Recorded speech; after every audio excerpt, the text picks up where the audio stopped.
ایک سچے مسلمان کا تذکرہ چل رہا تھا. المؤمن الصادق، المسلم الحق، سچا مسلمان، صحیح ایمان والا. اللہ کے نبی صلی اللہ علیہ وسلم نے بتایا اور سچ بتایا کہ ایک وقت ایسا آئے گا اسلام کا نام رہ جائے گا اور قرآن کے نقوش رہ جائیں گے، نہ اسلام کی زندگی رہے گی نہ قرآن کی زندگی رہے گی.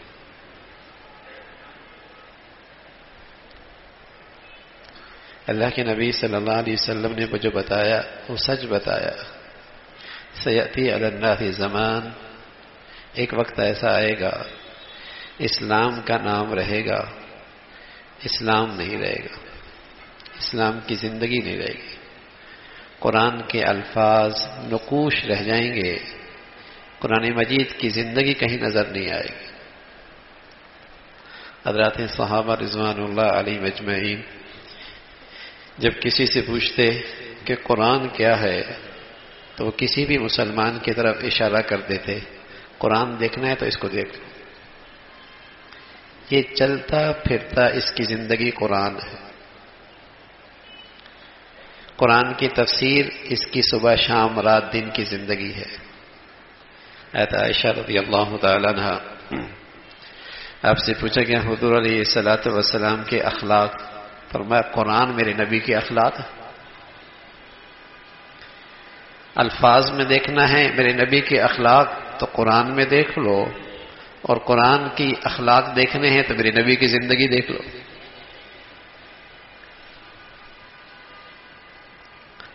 چند نابینے تھے، نابینے، ان کا کبھی ہاتھی سے واسطہ نہیں پڑا تھا. نابینے جو تھے پہلی مرتبہ ہاتھی ہاتھ میں آ گئی، اب انہوں نے ہاتھی کا سراپا معلوم کرنا چاہا. ایک نے ہاتھ رکھا تو اس کے سونڈ پہ ہاتھ پڑا، دوسرے نے اس کے بازو پہ، تیسرے نے اس کی ٹانگ پہ، جس کا جہاں ہاتھ لگا.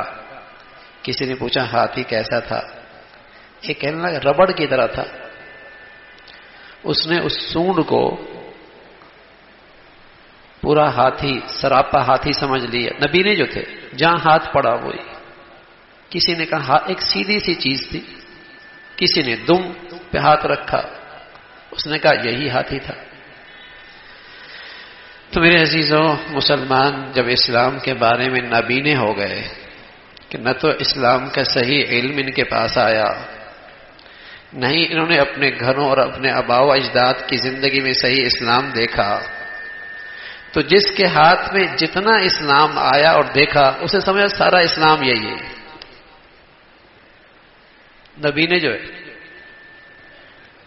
نہ تو اسلام کو عملی طور پہ صحیح کہیں دیکھا اور نہیں کہیں اسلام سیکھا.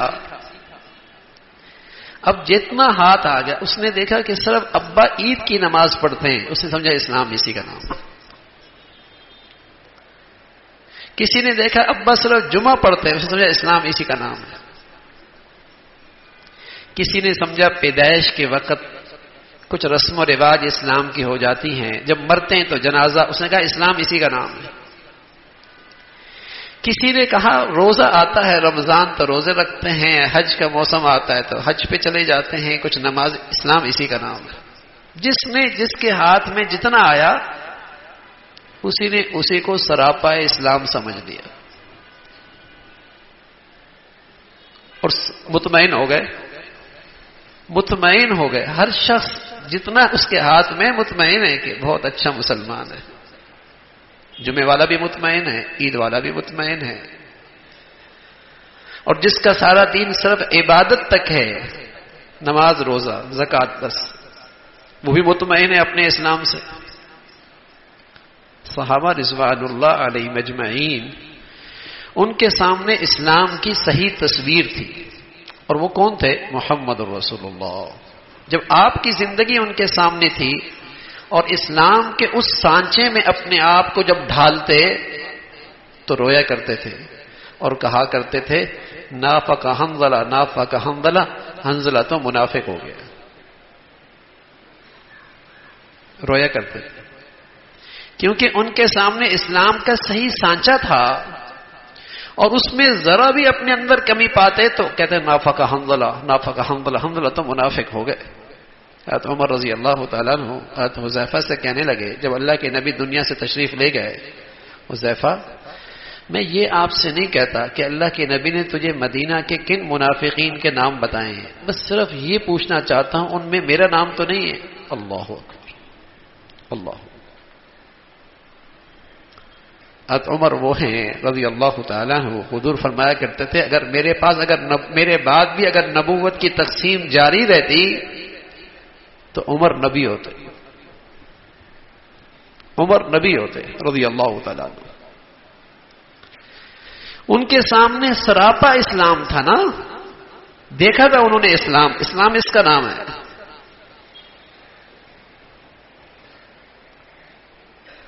ہمارا معاملہ ان نبینوں کی طرح ہے، ہمارا معاملہ ان نبینوں کی طرح ہے، جتنا دیکھا جتنا سنا مطمئن ہے، یعنی ایک دوپٹے والی بھی مطمئن ہے جس نے ساری زندگی اسلام کا، حیا کا اور پردے کا حکم پہ عمل نہیں کیا۔ ناچنے گانے والی بھی مطمئن ہے، وہ بھی کہتی ہے میں لوگوں کی تفریح کا سامان پیش کرتی ہوں، لوگوں کو راحت پہنچاتی ہوں، وہ بھی مطمئن ہے۔ بلکہ اب تو چور ڈاکو بھی اپنے اس حرکت پہ مطمئن ہیں کہ ہم امیروں سے لیتے ہیں، غریبوں میں تقسیم کرتے ہیں۔ ہر ایک کے پاس ایک فلسفہ ہے اپنے آپ کو مطمئن کرنے کا، ہر ایک کے پاس فلسفہ ہے، اس لیے کہ اللہ کے نبی کی زندگی نہیں ہے سامنے، مطمئن ہے۔ تو حضور علیہ الصلوۃ والسلام نے فرمایا کہ وقت آئے گا کہ اسلام کا نام رہ جائے گا، قرآن کے نقوش رہ جائیں گے، زندگی اسلام کی اور قرآن کی نہیں رہے گی، زندگی نہیں رہے گی۔ تو ہم وہ علم سیکھ رہے ہیں اس مجلس میں کہ المسلم الصادق، ایک سچا مسلمان کیسا ہوتا ہے،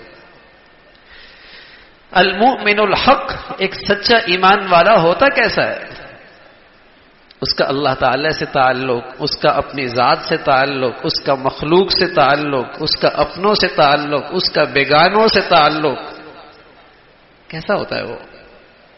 تو بات چل رہی تھی کہ وہ مسلمان جس کا اللہ سے تعلق ہوتا ہے وہ ارکان اسلام کا اہتمام کرتا ہے، اسلام کے جو بنیادی فرائض ہیں نماز، زکوٰۃ، اور آج بات ہے روزہ، اس کا اہتمام کرتا ہے۔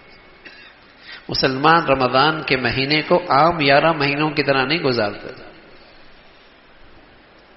سچا مسلمان کبھی عام مہینوں کی طرح انہیں نہیں گزارتا، وہ جانتا ہے یہ مہینہ خالص عبادت کا مہینہ، تربیت کا اور ایمان کی تازگی کا مہینہ رمضان آتا ہے۔ کچھ سمجھتے ہیں رمضان آیا اب رمضان میں خوب کمائیں گے۔ اللہ کے نبی صلی اللہ علیہ وسلم جب رمضان آتا تھا، عائشہ فرماتی ہیں کہ ویسے تو سارے رمضان میں بڑی محنت اور مشقت کرتے تھے، لیکن آخری عشرے کے اندر تو اللہ کے نبی صلی اللہ علیہ وسلم محنت اور مشقت میں اتنی حد کرتے کہ پوری رات اللہ کی عبادت میں اٹھتے تھے اور اپنے گھر والوں کو بھی اٹھایا کرتے تھے اور خود مجاہدہ کرتے تھے۔ مسلمان سمجھتا ہے آخری عشرہ کمانے کا ہے، سیزن لگے گا کاروبار کا۔ کچھ سمجھتے ہیں رمضان آتا ہے سونے کے لیے، خوب سوئیں گے۔ کچھ سمجھتے ہیں رمضان آیا مانگنے کے لیے، خوب مانگیں گے۔ اور کچھ سمجھتے ہیں رمضان آیا ہے اس کی راتوں کو خوب کھیلیں گے، لہو لعب، خوب کھیلیں گے، راتوں کو کھیلیں گے، صبح سوئیں گے۔ اگر یونیورسٹی چل رہی ہے، کالج چل رہا ہے، تو پھر آخری عشرے کے اندر وہ بھی ختم ہو جاتا ہے، تو راتوں کو کھیلیں گے اور دن کو سوئیں گے۔ مسلمانوں میں پہلے ایسا کچھ نہیں ہوتا تھا۔ پہلے جو مسلمان سچے ہوتے تھے اپنے اسلام میں، وہ دن کو روزہ رکھتے تھے اور دن میں کثرت سے تلاوت کرتے تھے اور کثرت سے نوافل پڑھا کرتے تھے، اور راتوں کو قیام کیا کرتے تھے، دعائیں کیا کرتے تھے، تہجد پڑھتے تھے، تراویح پڑھا کرتے تھے۔ جب مسلمان سچے ہوتے تھے تو ان کے رمضان یوں گزرتے تھے، عبادت کا مہینہ گزرتا تھا، ایک ماحول ہوتا تھا مردوں میں، عورتوں میں، گھروں میں، مساجد میں، رمضان ہے۔ پھر نبی صلی اللہ علیہ وسلم فرمایا کرتے تھے رمضان آتا ہے ایمان والوں کا اللہ مقابلہ دیکھتے ہیں، ایمان والوں کا اللہ تعالیٰ مقابلہ دیکھتے ہیں، اور فرمایا اللہ کو اپنے نیکیوں کا مقابلہ دکھاؤ نا، ایک دوسرے سے آگے بڑھو۔ تو بزرگوں نے لکھا کہ مسلمان کی عورتوں میں بھی مقابلہ ہوا کرتا تھا، میں نے اتنے سپارے پڑھ لیے، میں نے اتنی تلاوت کر لی، میرے اتنے قرآن الحمدللہ ختم ہو گئے۔ رمضان میں نیکیوں میں مقابلہ، اس لیے کہ آپ علیہ الصلوۃ والسلام نے فرمایا کہ یہ تنافس اور یہ مقابلہ اللہ رمضان میں مسلمانوں میں دیکھتے ہیں اور فرشتوں پہ فخر کرتے ہیں، دیکھو میرے بندے کیسے نیکیوں میں مقابلہ کر رہے ہیں، دیکھو کیسے میرے بندے نیکیوں میں مقابلہ کر رہے ہیں، ایک دوسرے سے سبقت لے کے جا رہے ہیں۔ اتنے قرآن ختم ہو گئے، اتنے نوافل ہوئے، ایسی عبادت ہوئی، رمضان آیا۔ تو حضور علیہ الصلوۃ والسلام خود رمضان میں، عائشہ فرماتی ہے رضی اللہ تعالیٰ عنہا کہ اپنے گھر والوں کو بھی اٹھایا کرتے تھے، اہتمام ہوتا تھا۔ تو سچا مسلمان بھی اپنے نبی کی سچی پیروی کیا کرتا تھا نا بھائی، سچا مسلمان اپنے نبی کی سچی پیروی کیا کرتا تھا، محبت جو تھی، عقیدہ جو ہے، ایمان جو ہے اپنے پیارے نبی پہ، اہتمام ہوتا تھا رمضان۔ تو مسلمان رمضان میں ایک طرف تو رات کے روزے، دن کے روزہ، رات کو قیام، تراویح، تہجد، دعائیں، اور ساتھ ساتھ جانتا تھا کہ اس روزے کا مجھ پہ کیا حق ہے، اس روزے کا مجھ پہ یہ حق ہے کہ میں اپنی زبان کو سنبھال لوں، میں اپنے اعضاء اور جوارح کو گناہوں سے بچا لوں، اس رمضان، اس روزے کا مجھ پہ حق ہے کہ میں حلال سے رکا تو حرام سے بدرجہ اولا پرہیز اختیار کروں۔ تو رمضان مسلمان کو، ایک سچے مسلمان کو ایک نئی تازگی دے کے جایا کرتا تھا۔ جیسے آدمی کے کاروبار میں سیزن اچھا لگ جائے تو اس کے کاروبار میں ایک نئی تازگی آ جاتی ہے، کاروبار میں جان آ جاتی ہے، اس کے کاروبار میں جان آ جاتی ہے، سیزن لگ گیا، سارا نقصان پورا ہو گیا، ساری کمیاں پوری ہو گئی، ایسا سیزن لگا ہے۔ سبحان اللہ، 11 مہینے میں اللہ کی بندگی میں جو کمیاں، جو کوتاہیاں، جو کمزوریاں رہ گئیں، رمضان کا مہینہ ایسا وصول کیا